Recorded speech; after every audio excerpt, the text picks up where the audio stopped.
Армысыздар, аман есен бармысыздар, құрметті қалайық. Өткендегі тикток желісінде бір видеоға немерелерім жұмбағыма әже ұят сөз айттыңыз деп күлген болатын. Енді ұят емес жұмбақты айтпақшы болып отырмын.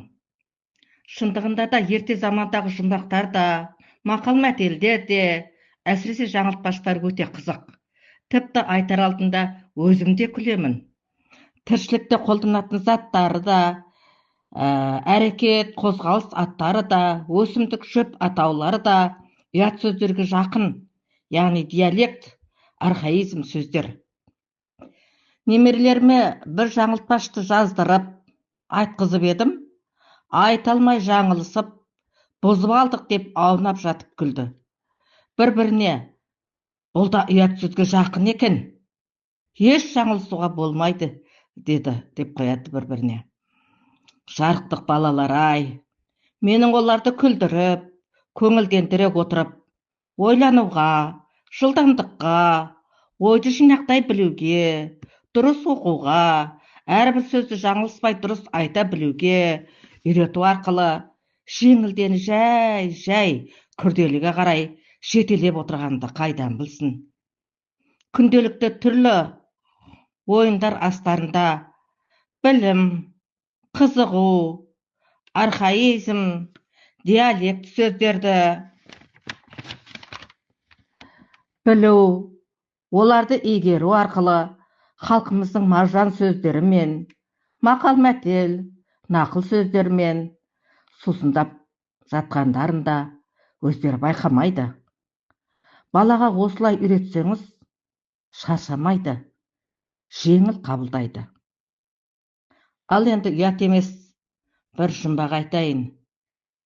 Шешіп комментарийге жіберсеңіздер болады. Ескерту, үлкен кісілер бірден шешеді, бірақ өздеріңіз емес, балаларға айттыңыздар алдымен. Балалардан сұрадыңыздар. Сосын барып, жайлап көмектесіп, баланы тартып, сосын барып, осы комментарийге баланың пікірін біліп, жайлап ықпал жасап балаға, сосын шешеді, олар солай жасасаңыздар. Егер шеше алмаса барып, айтуға болады.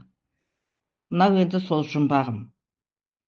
Өмірден, жаққан оты көмірден, самұрық деген бір құс бар, жұмыртқасы темірден. Бұл не, шешуі қандай? Ал жұмбақты ортаға тастадым.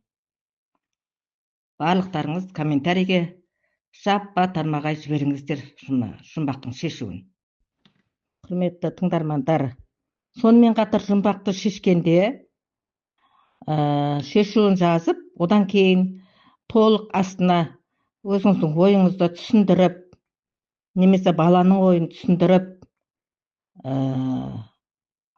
осы жұмбақты қандай оймен қалай шешкендігіңізді толық айтып жіберсеңіз, өте жақсы болады.